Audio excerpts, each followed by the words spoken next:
There it is. All right. So today we're going to look at statistical tests, and basically what statistical tests are. These are the different statistical analyses that you're actually going to do when you're dealing with your data. Many are a time that you have data or you're writing a proposal and there is a section which is written statistical analysis plan. In your methodology, there will be this section, statistical analysis plan. So what goes in there, in the statistical analysis plan, is basically the statistical tests that you're going to use in your analysis in order for you to make the right conclusions in relation to the kind of data you're collecting. Remember, when you're coming up with a research, one of the most important aspects of a research is what is my hypothesis? So statistical tests are going to be there to test your hypothesis, particularly the null hypothesis. And when you write that wonderful statistical analysis plan, you need to think of what kind of data am I going to collect? What scale of measurements are these variables going to be? How many groups am I going to be compared, for instance? And that would guide which statistical test you're going to choose, which one is appropriate for the kind of data that you're actually going to use. Is that okay? So today I just want to probably introduce the t-test.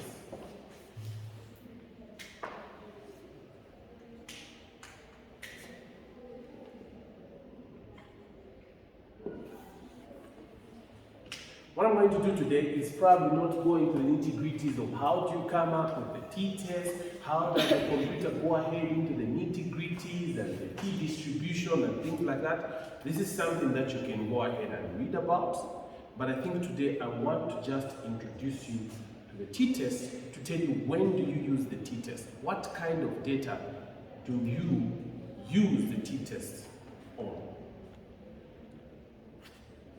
One thing that is very interesting is that when you're dealing with data analysis, you would discover that there would be two kinds of statistical tests, right? Two kinds of statistical tests. There will be those statistical tests that you call the parametric, and then there are those that are called nonparametric. One thing that is interesting about the parametric tests and the non-parametric tests is that in the parametric tests, like for any statistical test that you're dealing with, they would have specific assumptions. There are specific assumptions that are being made for any particular statistical test. If you're going to use the t-test has its own assumptions. When you look at the non-parametric tests, they do have assumptions, but the assumptions in there are more relaxed. In fact, if you look closely, you come to discover that most of the non-parametric tests would be more related to things like ranked correlation or things like that. Things like dealing with something like a median, which is actually more stable. So for me, if you are to ask me, the statistical test that I normally use for my analysis, I go for the non-parametric tests, even though the most common tests are the parametric tests. And you'll be pleased to know that almost for every parametric test, there is an alternative non-parametric test that you can use. All you need to know is what question is this parametric test answering, or what hypothesis, what null hypothesis is this parametric test testing? Right? So for example, let's look at the t-test. A t-test is a parametric test. The t-test is a parametric test. It's written usually like this, t test. This is a parametric test. There are circumstances when you can use the t-test. And sometimes some of these things you might just need to master. The t-test is a parametric test. If you have data appropriate for use of t-test, you go ahead and use the t-test. This data is only going to be appropriate for using the t-test if the assumptions of the t-test are met. So when you use the t-test, one,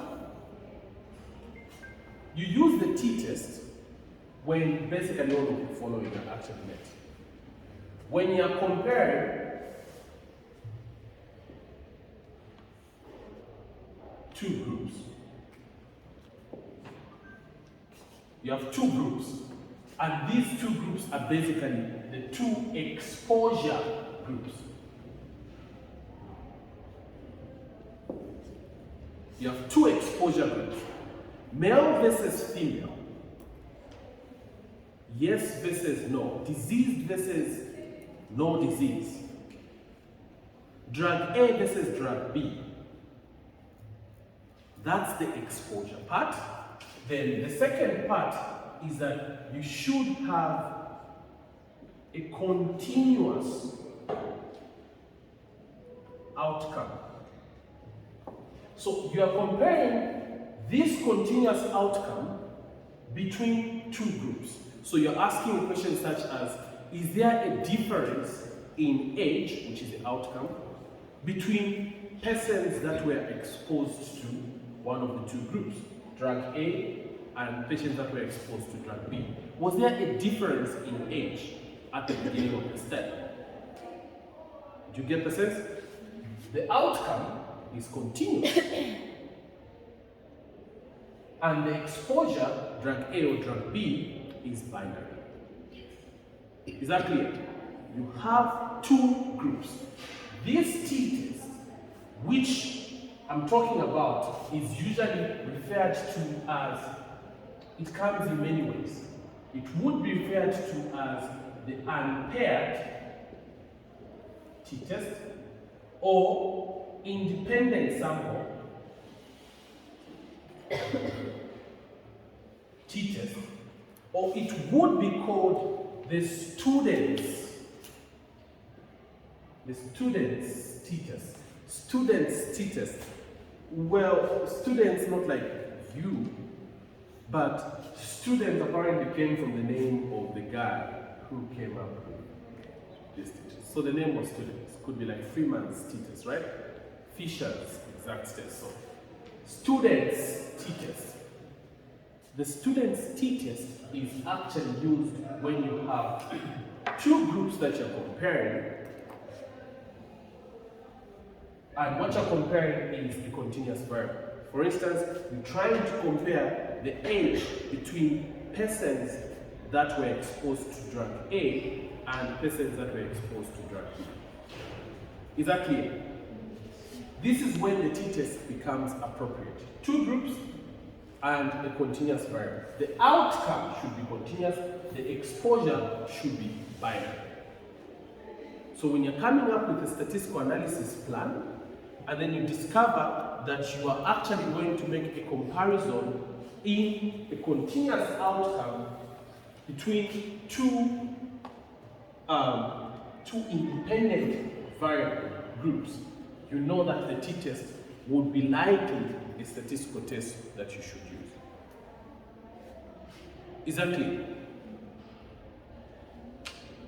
We will come to the assumptions that have to be met for you to appropriately use the t-test.